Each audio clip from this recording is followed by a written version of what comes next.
네, 2020년 8월 25일 이정훈입니다. 제가 문재인 정부의 외교에 대해서 상당히 비판적인데 뭐 어떻게 설명을 할까 상당히 좀 고심스러운데 마침 좋은 사례가 있어서 그걸 설명을 드리면서 문재인 정부 외교가 왜 문제인지 한번 설명을 좀 하겠습니다.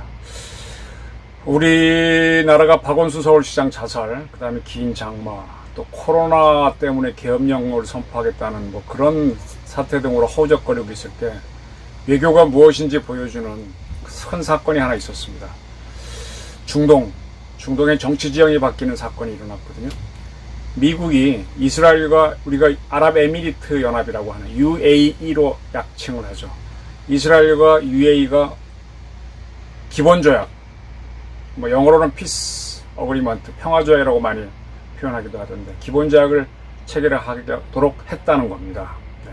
이게 왜 의미가 있는가 하면 현재 이 중동이 뭐 여러 차례 중동 전쟁을 치르면서 불안정한 지역이었잖아요. 근데 미국이 제일 먼저 이스라엘하고 이제 아랍하고 싸우는 건데 이스라엘하고 이집트가 기본조약 평화협정을 맺게 해서 지금 두 나라는 정식 대사급 외교관계를 맺어갖고 국경선에서 여권을 보여주면 서로 자유롭게 왕래를 하고 있습니다. 물론 친하지는 않지만 자유왕래를 하고 있습니다. 두 번째로 이스라엘 안에 팔레스타인 사람들이 많은데 그 사람들이 자치를 할 수 있는 군사력은 갖기 어렵지만 자치할 수 있는 그런 평화 합정을 맺게 했었죠. 그래서 가자지구로 하면 이스라엘 입장에서 남쪽이 되죠. 그 다음에 요르단강 서안 쪽에, 그러니까 동예루살렘 쪽에 이제 팔레스타인인들이 자치구역을 만들어 살 수 있도록 그렇게 했죠. 이스라엘과 분리된 상태에서. 세 번째가 이번에 이제 이스라엘과 UAE 간의 기본조약을 맺는 것인데 이제 앞으로 맺겠죠. 이것을 보시면서 왜 미국은 이스라엘과 아랍을 화해시키려고 하고 또 이스라엘과 아랍 국가들은 이걸 수용하는가, 이 문제를 잘 보셔야 됩니다. 어떤 이익이 있기 때문에. 사우디아라비아, UAE, 뭐 카타르, 쿠웨이트, 이라크 등등 아랍에 있는 나라들은 언어가 같아요. 아랍어를 다 써요. 남미에 있는 나라 중에서 브라질을 제외한 모든 중남미 국가들이 스페인어를 다 쓰지 않습니까? 그것처럼 아랍 국가들은 아랍어를 다 같이 씁니다. 그 다음에 종교도 같은 무슬림입니다. 그렇다면 하나가 될 수가 있잖아요. 한 나라가 될 수 있잖아요. 근데 이 나라가 한 나라가 되지 못해요. 한때 이 나라들은 연방 아랍 동맹이라고 할까요? 반 이스라엘 전선을 만들어서 중동 정쟁을 했는데 이런 역사가 있다면 종교도 같고 언어도 같다면 유럽 국가들이 언어가 다르고 민족이 다른데도 EU라는 경제 공동체를 만들었잖아요. 그러한 어떤 공동체를 만들지 못하고 지금 점차 각자의 독자성을 강조한 국가주의로 가고 있습니다. 근데 그 이전으로 과거로 올라가 보면은 아랍 국가들은 오스만 제국, 그다음에 사라센 제국이라는 거대한 제국을 만들었는데 지금은 그렇게 가지 못하고 있습니다. 지금의 아랍 국가들은 친미냐 아니냐 또는 이스라엘을 용인할 수 있느냐 없느냐를 놓고 오히려 갈라지고 있는 것이죠. 근데 이란은 아랍에 포함시킬 수가 없습니다. 이란은 아랍어를 쓰지 않고요. 페르시아를 씁니다. 그리고 인종도 다릅니다. 종파도 무슬림이긴 하지만은 보편적인 아랍 국가들과는 다른 종파죠. 그러한 이란이 반이스라엘이고 반미 노선인데 반이스라엘은 좀 차치하고 반미를 확실한 아랍 국가는 시리아, 예멘 그리고 이슬람 국가라는 IS 정도뿐입니다.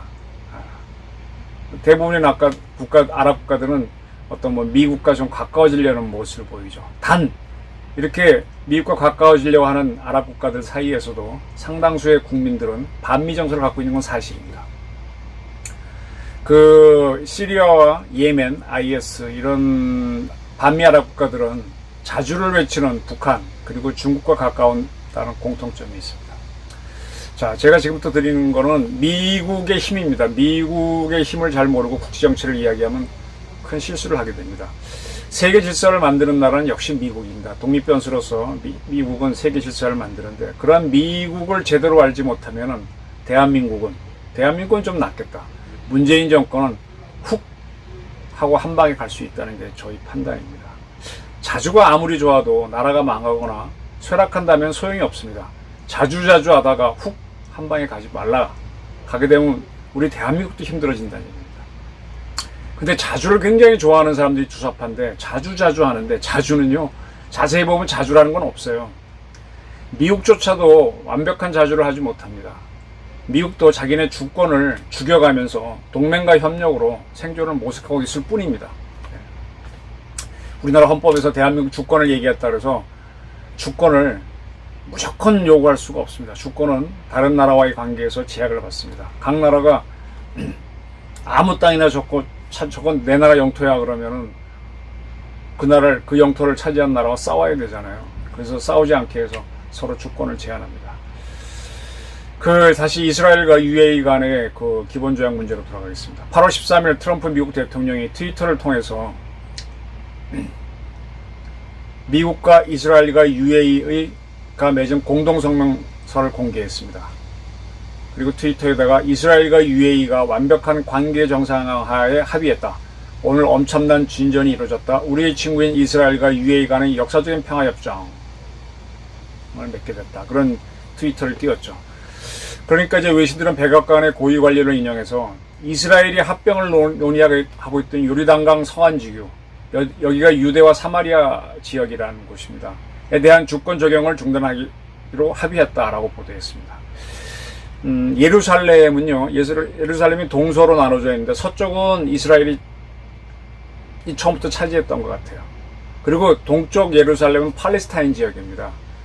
이제 동예루살렘에 가보면은 서예루살렘에서 굉장히 이렇게 못 살고, 저는 두 번 가봤습니다. 거기 팔레스타인 사람들이 사는데, 팔레스타인 사람들은 이스라엘 국적자인데 이스라엘 군대도 가지도 않습니다. 좀 2등 국민을 취급받는 그런 사람들인데, 그 지역과 거기서 조금 더 가면 요르단강, 기독교 하시는 분들 요단강 건너가는, 요단강이 요르단강이죠. 요르단강이 이제 국경인데 그까지를 이제 서쪽을 차지했는데, 그 지역을 3차 중동전에서 이스라엘이 차지했어요. 아직은 자기네 영토로 편입을 시키지 않고 있는데, 예루살렘은 집어넣었지만 요르단강 서왕제구는 안 했는데, 그 지역을 자기네 영토로 집어넣으려고 하죠. 근데 그거를 잠시 보류하겠다, 이런 합의를 하면서 UAE와 국교 정상을 했다는 얘기입니다. 이스라엘은요, 요르단강 서쪽, 요르단강과 접해 있는 요르단강 서안을 절대로 포기하지 않는다고 봅니다. 왜 그런가 하면은 요르단강 때문입니다. 요르단강은 이스라엘을 흐르는 거의 유일한 강입니다. 제가 이스라엘 2번 가봤는데 이스라엘은 하천다운 하천이 없어요. 우리나라는 굉장히 많은 나라고요. 그 요르단강 물 가지고 이스라엘 사람은 산다고 해도 과언이 아닙니다. 그런 물들을 이렇게 온갖 수로로 해가지고 한 방울도 새지 않게 해서, 우리나라는 농사를 할 때 스프링클러로 물을 쫙쫙 뿌려갖고 농작물에 이파리에 물이 떨어지게 한 다음에 농작물을 키우죠. 이스라엘은요, 물이 워낙 귀하니까 그 수로를 따라온 물들을 그 뿌리가 있는 데만 점으로 똑똑똑똑 떨어뜨리게 합니다. 물이 너무 귀하니까. 그런 물이 모두 요르단강에서 오기 때문에 요르단강 서안은 절대로 포기하지 않을 겁니다. 그래서 그 지역을 영토로 편입할 거라고 보는데, 그걸 유예하면서까지 UAE와 평화협정을 맺겠다고 그랬습니다. 왜 그랬을까요? 근데 이와 비슷한 일이 우리에게도 있었다는 걸 아시는 분들이 별로 없습니다. 1965년 우리는 일본과 기본조약을 맺었는데, 그때 일본은, 우리 처지에서만 보지 맙시다. 일본은 그들이 얘기하는 다케시마, 독도를 자기네 영토라고 계속 주장했었어요. 근데 그 영토 주권 행사를 하지 않으면서 제가 보기엔 사실상 포기한 거죠. 대한민국과 기본조약을 맺었습니다. 왜 그랬겠습니까, 일본이? 그리고 제가 지금 드릴 수 있는 말씀은, 미일 안보조약이 유지되는 한 일본은 절대로 무력으로 독도를 뺏으려고 하지 못한다는 겁니다. 그러니까 일본은 지금 자유권을 뺏긴 나라예요. 군대가 없는 나라잖아요. 자기네 안보를 미국에 맡겨놓고 있거든요. 그래서 미국이 하란 대로 움직여야 됩니다. 그래서 미국이 한국과 국교를 맺으라고 했고, 그런 관계에서 한국이 독도는 우리 거다라고 주장을 하니까, 말로는 일본 거다라고 했지만은 국교를 맺었다는 거는 그게 더 이익이 있었기 때문이라는 얘기입니다. 그러니까 독도를 뺏을 수 없기 때문에 독도 영유를 이유로 한국에 수교하지 않겠다고 하는 것은 손해이기 때문에 맺은 거거든요. 그와 마찬가지로 이스라엘은 요르단강 서안을 포기하지 않습니다. 그러나 그걸 형식적으로 유예하는 조건으로 UAE하고 국교를 맺었는데 UAE도 그걸 알아요. 그럼에도 불구하고 국교를 맺은 건 UAE는 다른 이익이 있기 때문입니다. 외교는 그렇게 하는 겁니다. 자, 미국에서 이러한 UAE와 이스라엘 평화조약을 추진한 사람은 트럼프의 사위인 제라드 큐스너 선임 고문입니다. 이 사람은 유대인인 건 잘 알려져 있죠. 그의 부인이 이방카인데 이방카도 유대교로 개종한 건 잘 알고 계실 거고요. 그 다음에 데이비드 프리드먼 이스라엘 주재 미국 대사, AB 버커위츠 중동 특사 이런 사람이 주도를 했습니다. 그리고 폼페이오 미 국무부 장관, 오브라이언 NSC 보좌관 등이 힘을 보탰다. 네, 이렇게 된 겁니다. UAE는 왜 이스라엘과 국교를 맺었을까요? 첫째는 같은 무슬림이지만은 종교적으로 완전히 갈라져 있는 이란이라고 하는 심각한 적 때문입니다. 호르무즈 해협을 마주하고 사이에 놓고 마주하고 있지 않습니까? 여러분, 종교는 아편이라고 했는데 종교보다 강한 게 자기 생존입니다. 무슬림 큰 틀에서 보면 같은 무슬림인데 물론 종파는 다르죠. 종교 같으면 한 편이 될 수 있는데 갈라서는 겁니다.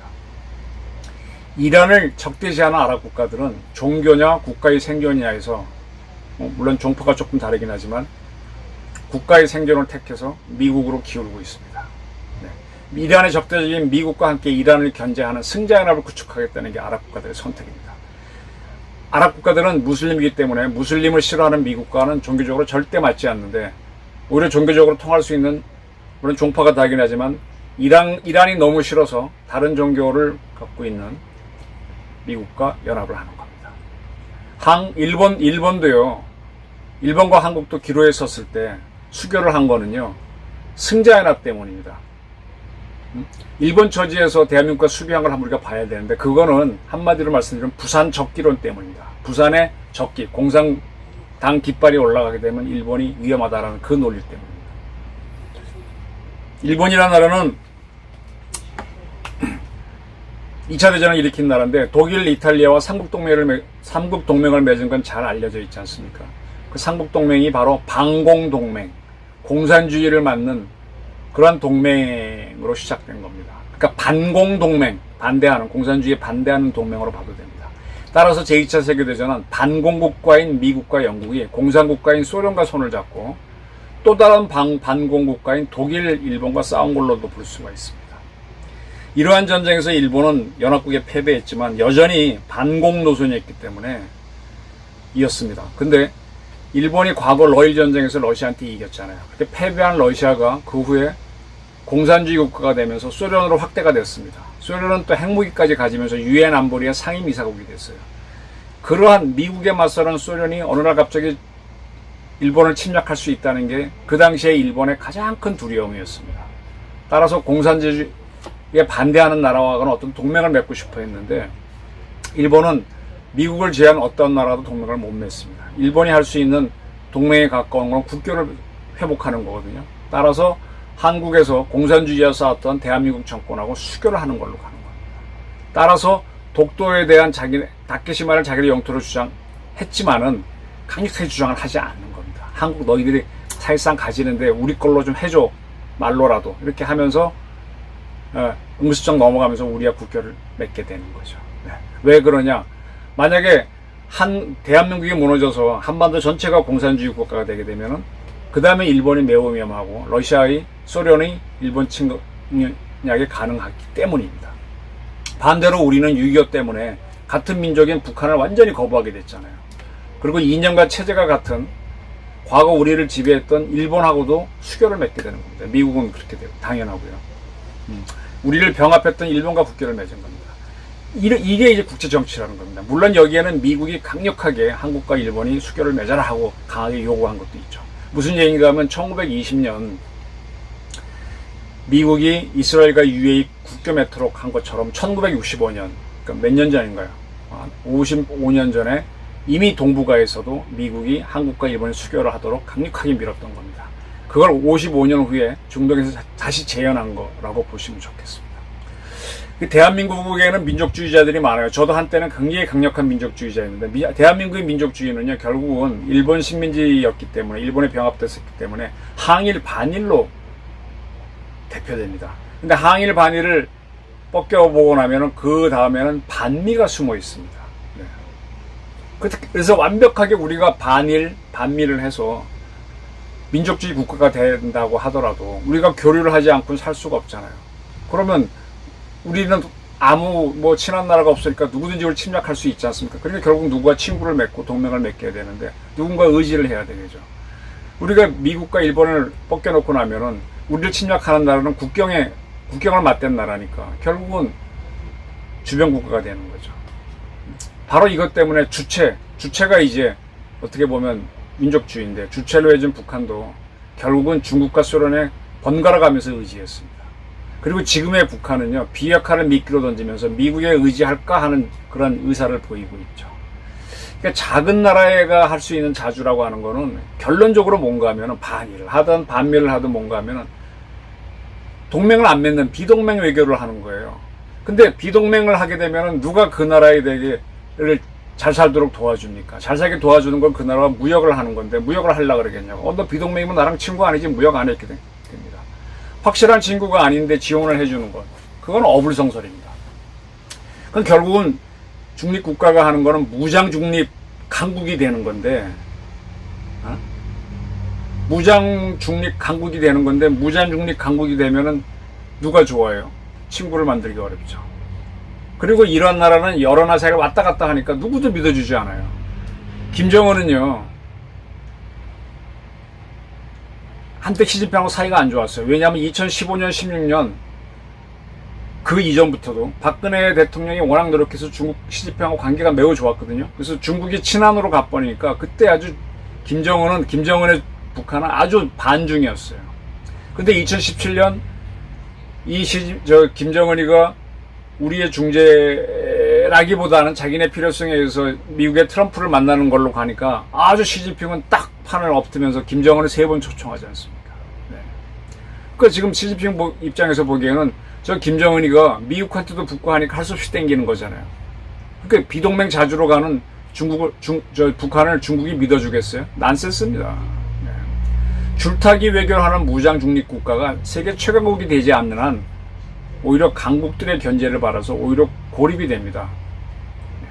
그래서 가장 강대국조차도 동맹과 외교를 확대하는 겁니다.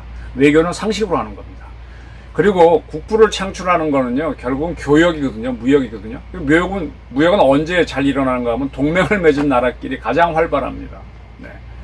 우리가 한때 미국하고의 무역, 일본하고의 무역이 굉장히 많았죠. 지금은 이제 동맹을 맺지 않고 수교만 한 중국과의 무역이 제일 많아서 친중으로 흘러가 버렸는데, 어쨌든 그렇습니다. 그래서 비동맹 무장 중립국, 다른 나라 수교도 별로 하지 않는 나라는 교역할 수 있는 나라도 적기 때문에 무역으로 나라를 세운다는 무역 입국은 사실상 불가능합니다. 그러니까 결국은 강력한 반공정권이었던 박정희 전두환 때 대한민국 경제가 확 성장한 거는 바로 여기에 있습니다. 무역 입국을 잃은 비밀이 바로 여기에 있습니다.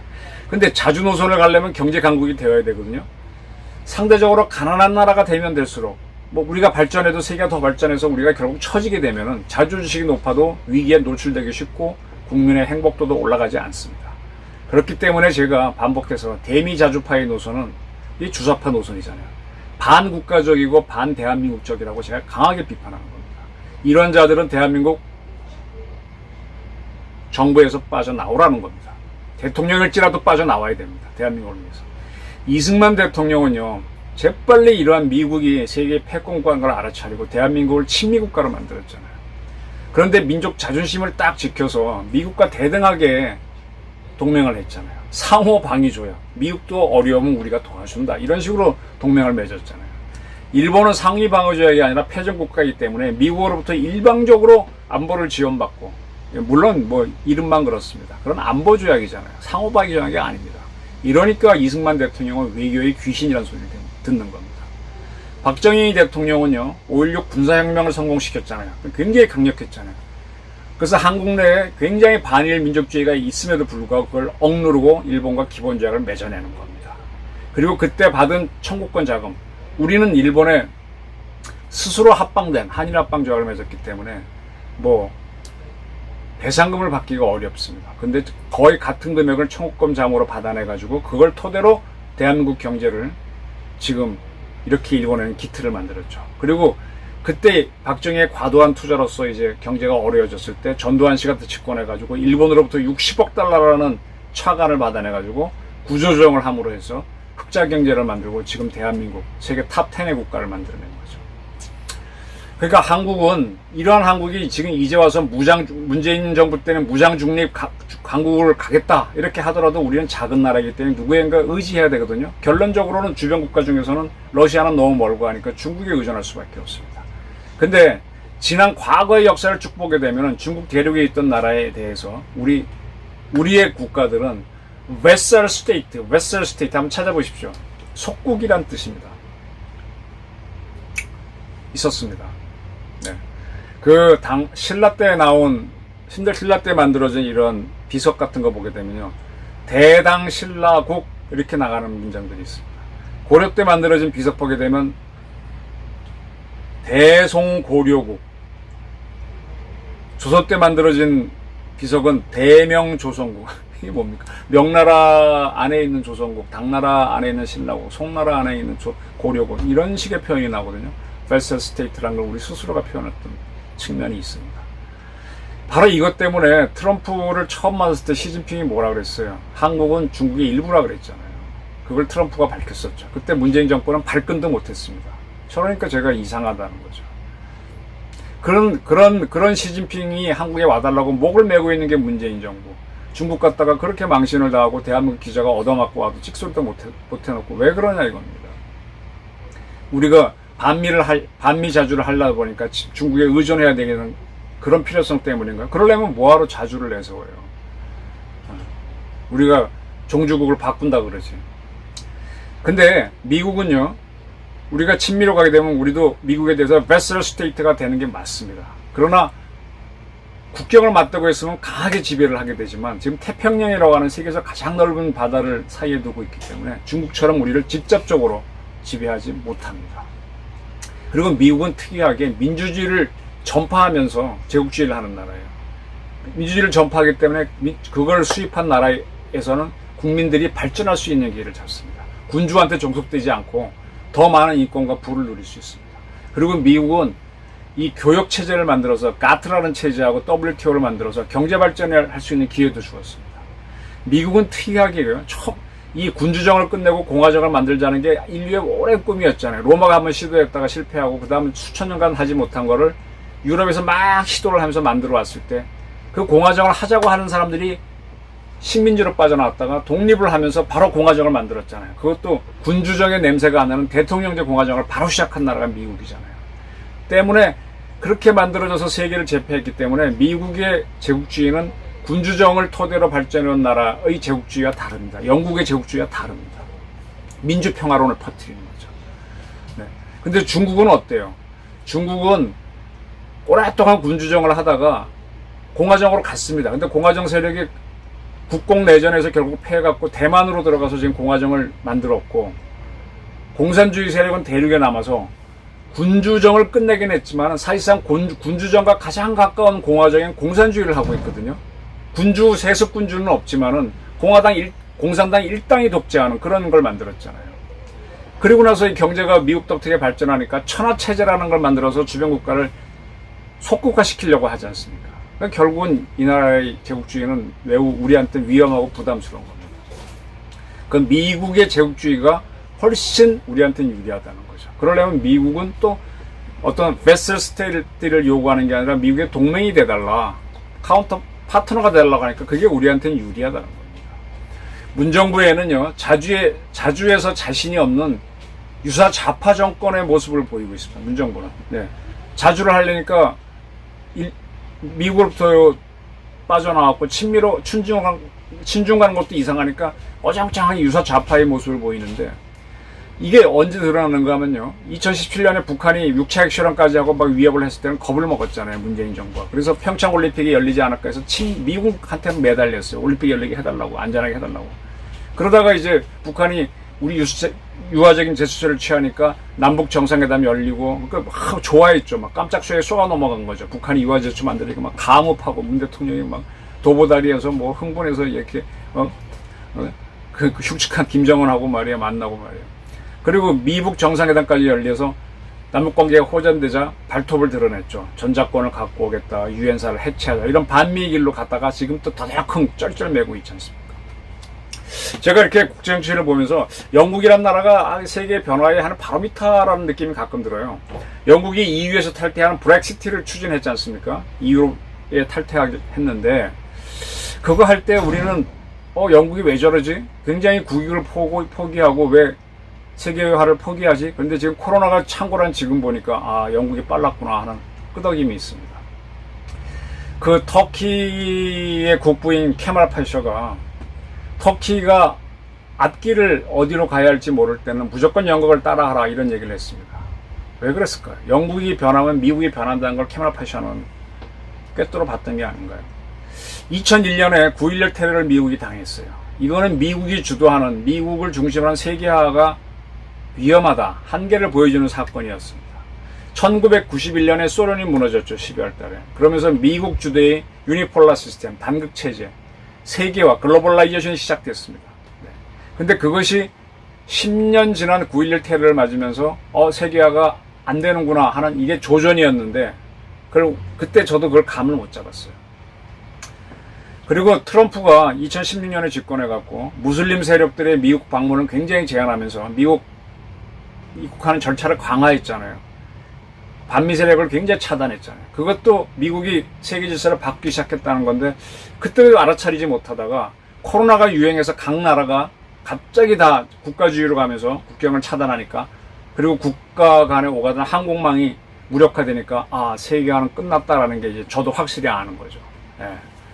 이 세계 변화를 봤었어야 되는데 좀 더 늦었습니다. 문재인 정부는 지금도 모르는 것 같아요. 중국은 세계화를 추진하는 미국이 만든 WTO에서 가장 혜택을 본 나라입니다. 자유무역 체제에서 중국은 세계의 공장이 돼서 경제가 부흥했지 않습니까? 공산주의를 포기하지 않았음에도 자본주의과 연결돼 세계의 공장 역할을 했습니다. 그리고 나서는 그 힘을 바탕으로 1대1로라는 걸 펼치면서 지역 패권을 노리고 그 다음에 미국에 맞서는 G2국가가 되려고 합니다. 이거는 미국을 능가해 보겠다는 건데 이것이 바로 세력이 더 강해지는 세력전입니다. 파워 트랜지션입니다. 이걸 미국은 절대 허용 안 하죠. 그래서 미국은 부터 2012년부터 중국을 때려왔는데 그때 저는 뭐 잠깐 하다 말겠지 했는데 계속 때린다는 걸 저도 그때 놓쳤거든요. 근데 저는 이제 간파하겠습니다. 근데 지금 아직도 문정부는 중국과의 관계 개선에 목을 걸고 있으니 답답하다는 거죠. 얼마 전에 양치츠 중국 국무위원 겸 정치위원이 왔는데 그때 우리 서훈 실장이 만나가지고 북한의 비핵화를 전 세계가 합의했고 유엔도 요구하는 거니까 중국도 동의한 거니까 북한 비핵화에서 중국은 군사적 조치를 포함한 모든 행동을 결행하라고 중국에 요구했어야죠. 아니면 대한민국이 북한에 대해 군사적 조치 취하겠다 협박을 했어야죠. 그리고 그것이 먹히지 않으면 북한과 자동 참전 조항이 담긴 북중 우호자격도 파기하라 이런 식으로 서훈 실장은 양쯔치한테 요구해야 되는데 그런 게 없었거든요. 지금 중국과 북한이라는 반미로 어설프게 묶여진 세력이니까 그걸 깨는 노력을 했어야 되는데 안 했다는 겁니다. 근데 미국은 이란과 중국, 북한을 동시에 고립하는 전략을 추진하고 있어요. 이 전쟁을 공부하다 보면은 양쪽에서 두 개의 전쟁을 하지 말라, 양면 전쟁을 회피하라는 그런 게 아주 철칙처럼 내려옵니다. 그래야 국력이 분산이 안 돼서 이길 수 있다는 거거든요.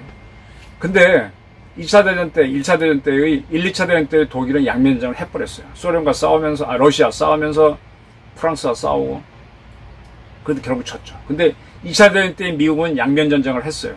일본과 싸우면서 독일과 싸웁니다. 근데 양면전쟁에서 이겨버렸어요. 그래서 미국이 역사상 가장 큰 슈퍼파워라는 겁니다. 지금도 미국은 두 개의 전쟁이 일어났을 때 동시에 이기는 투 티어터 스트래티지라고 그럴까? 두 개의 전구 작전 계획을 세워놓고 있죠.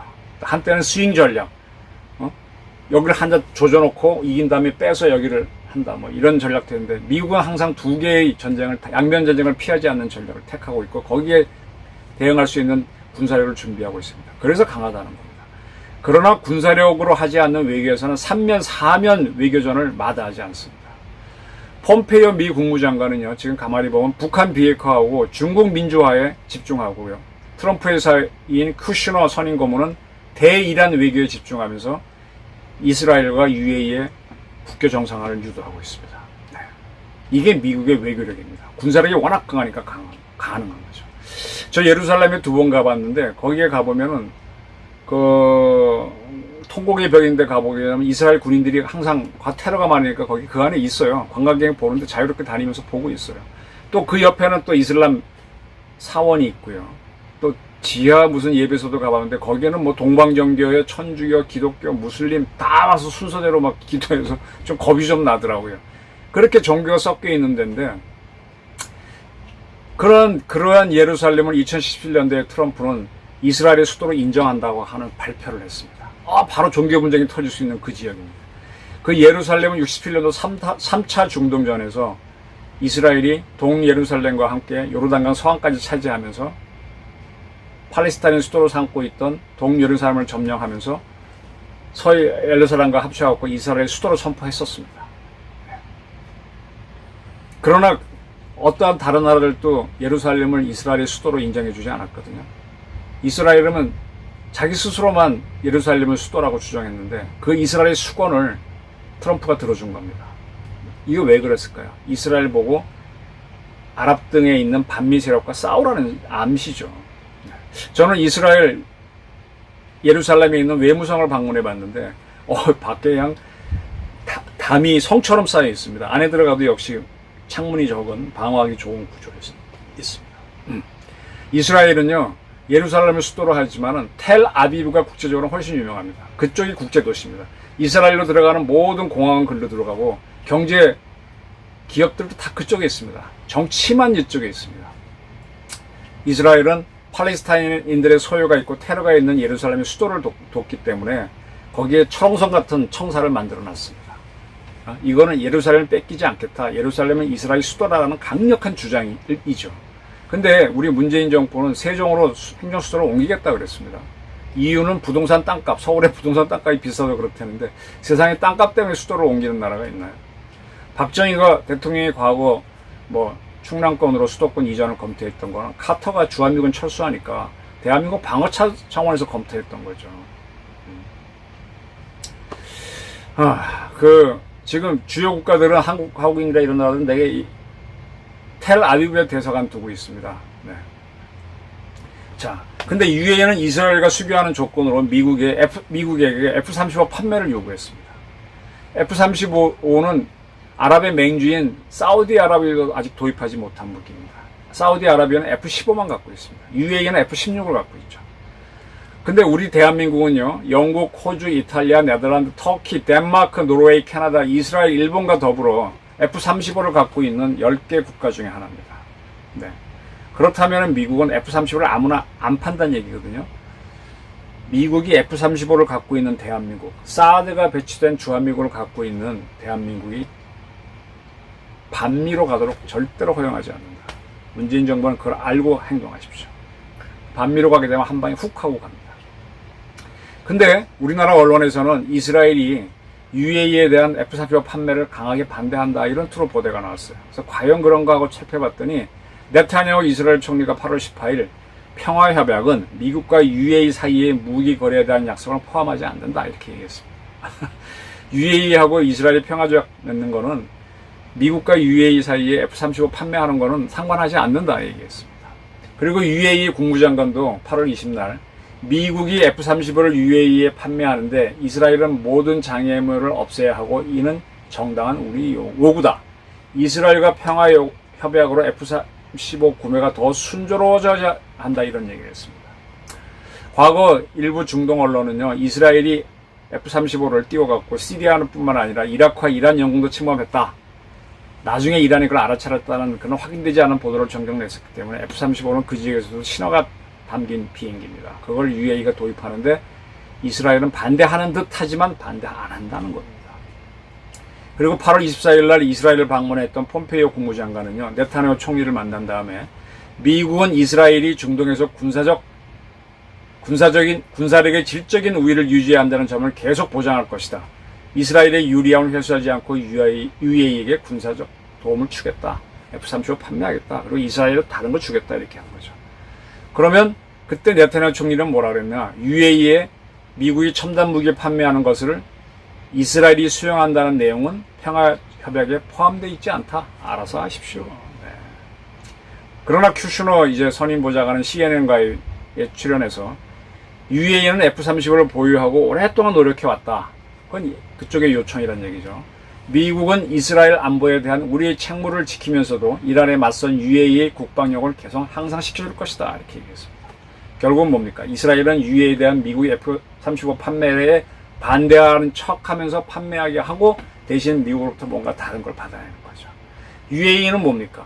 아랍의 맹주인 사우디아라비아보다 먼저 F-35를 보유해서 좋은 자리를 차지하겠다는 거죠. 작은 나라의 UAE는 그렇기 때문에 사우디아라비아의 무시를 안 당하려면 더 강한 문화, 강한 군사력이 있어야 된다는 거죠.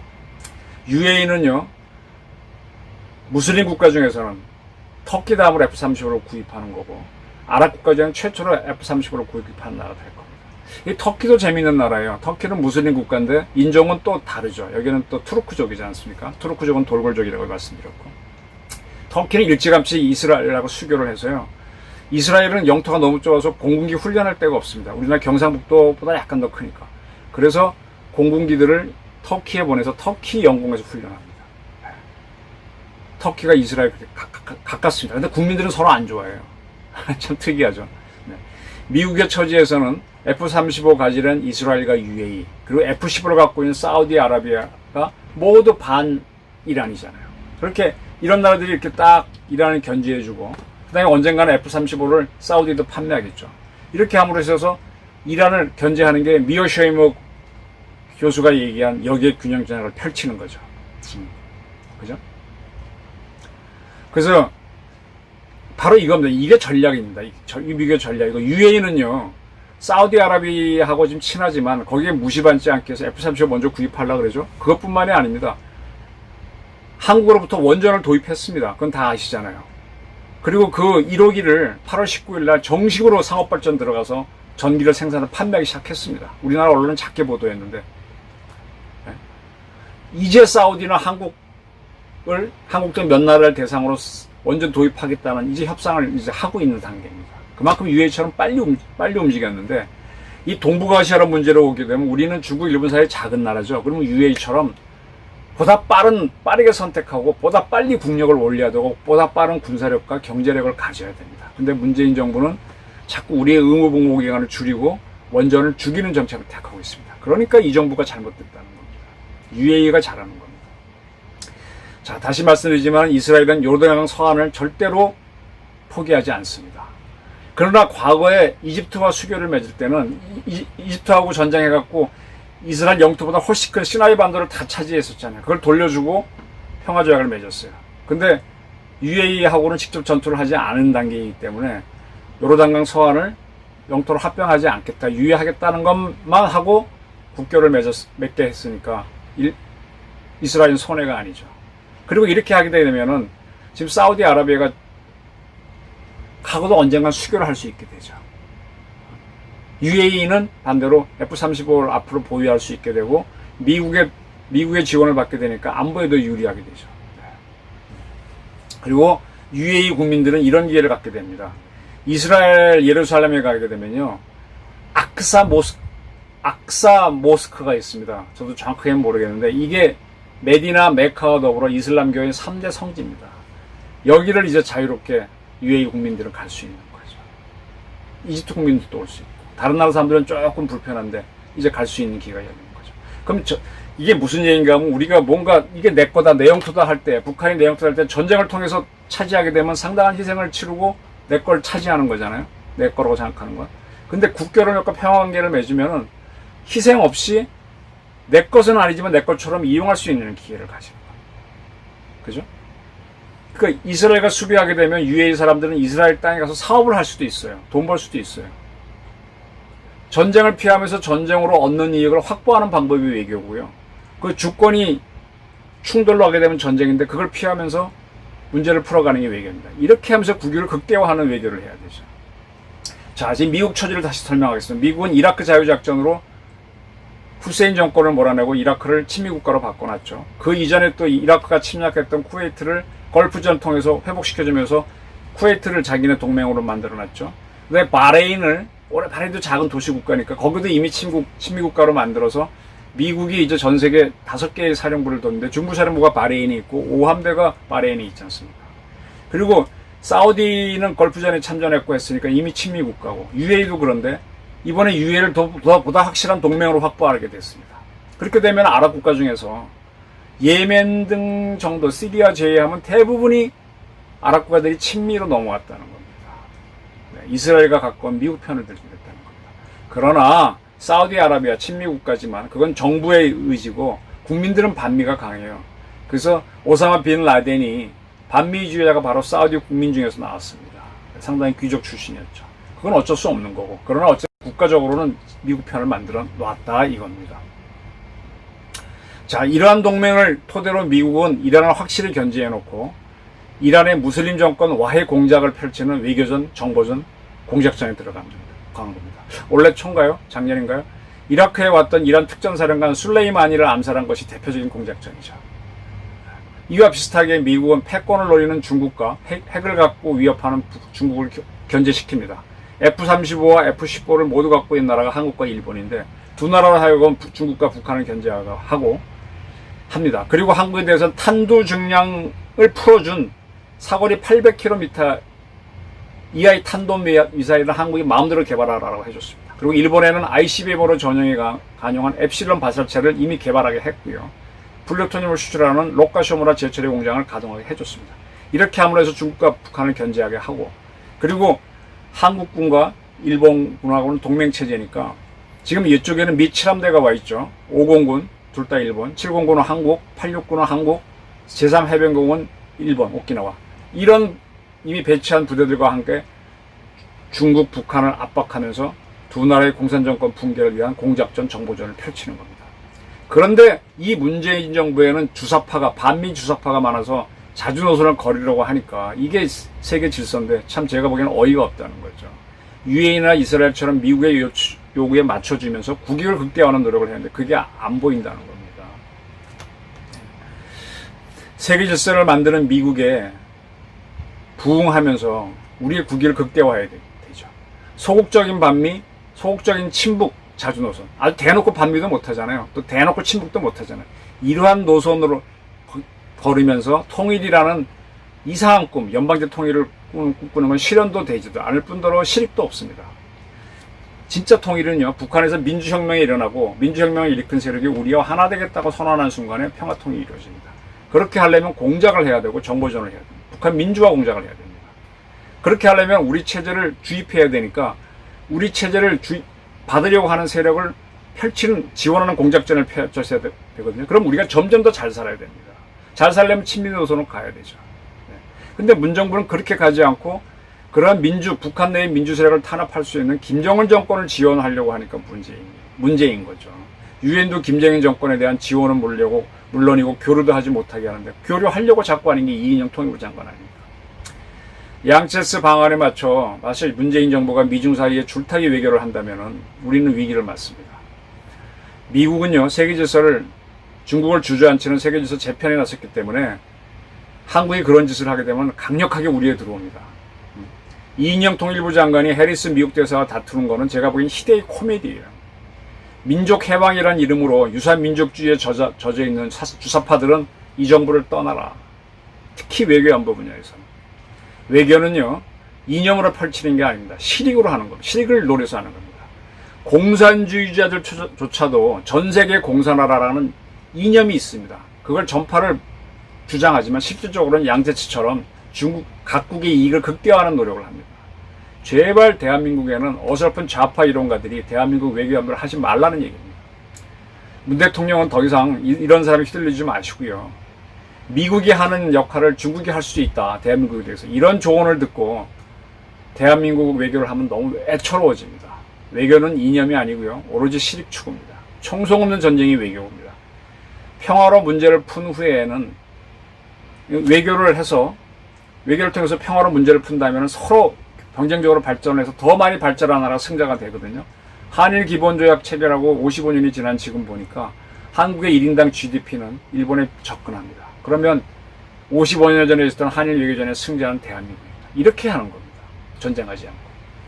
자, 이러한 외교를 문재인 정부가 해주기를 바라면서 이것이 위교다라는 설명을 제가 한번 해봤습니다. 감사합니다.